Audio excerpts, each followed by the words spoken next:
So I'm giving another update, but first I want to talk about the art of saying no.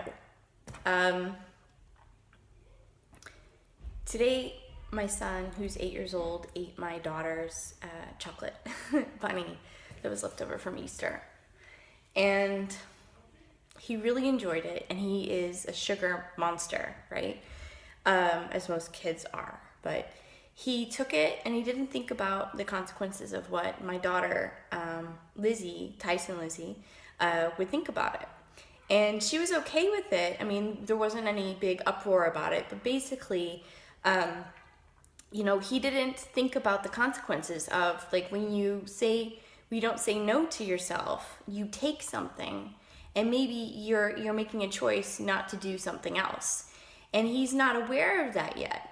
And I think, so what we did was, and then I talked to him about, like, okay, well, if you take something and you don't put it back, then it's not creating balance and equality and great relationships with your sister, and what you want.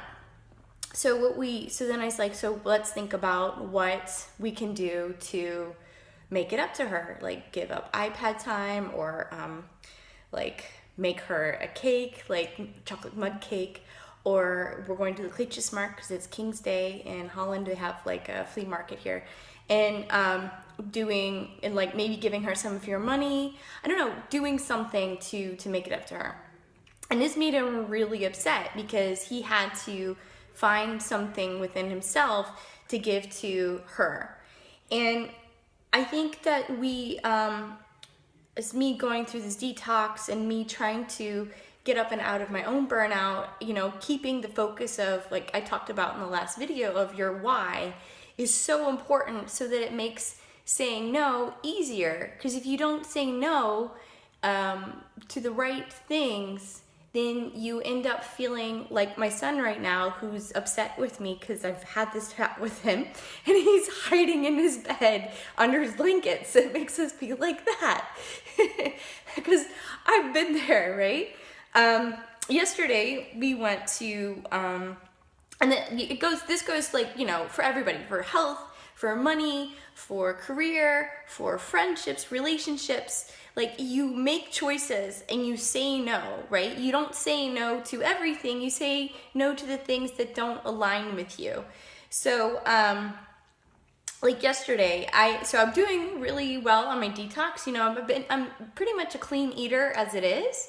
But we went to a kids park yesterday, and they had like trampolines and, all kinds of kids' toys, things you can do, games and all of that, and a jungle gym.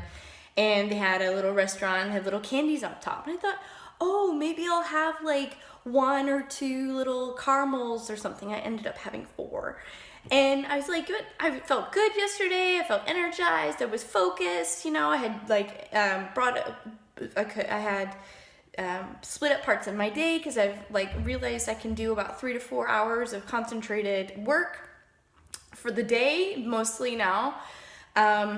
So that's been a really good, I think, side effect of like 1 week on Usana supplements. Some clarity in my head. So I thought, oh, it'll be okay if I go and I eat these chocolates. Or not chocolates, they were like caramels. They were good too, by the way.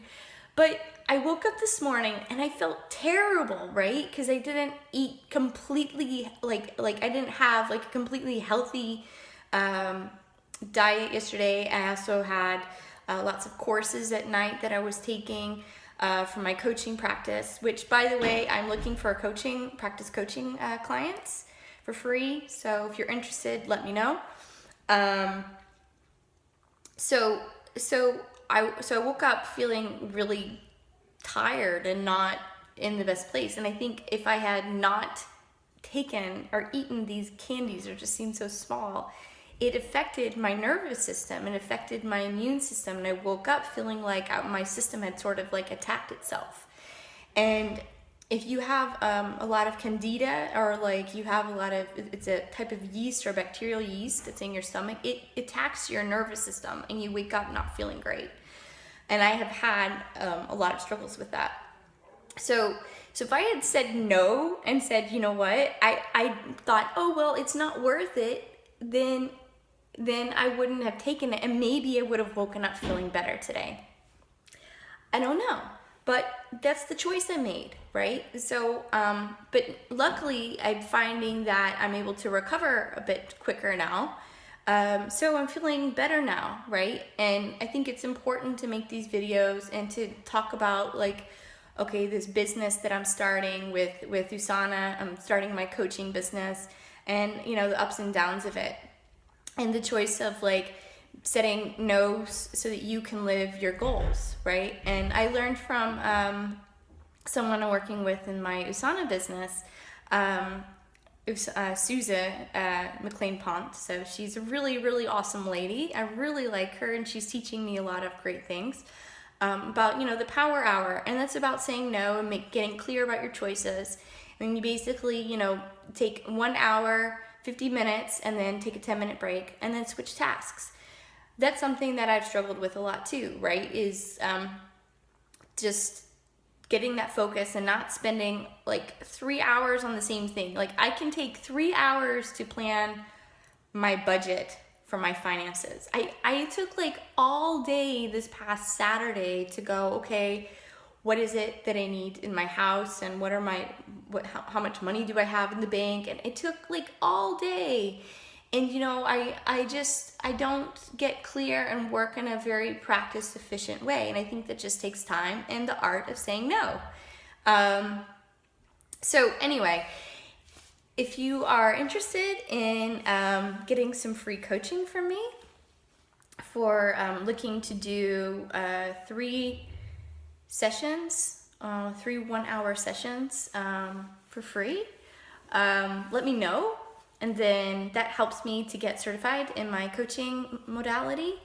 And if you are interested in learning more about, like, the Usana business that I'm in and how it can help people with their health, especially I think with burnout, for me it's really important, the nutritional aspects of that, then get in touch with me and we'll talk. Okay. Thanks for watching, guys. And I appreciate all the feedback that I'm getting. It's really very motivating, and I really hope that I can help and serve, you know, you guys in the way that you need. Okay, talk soon.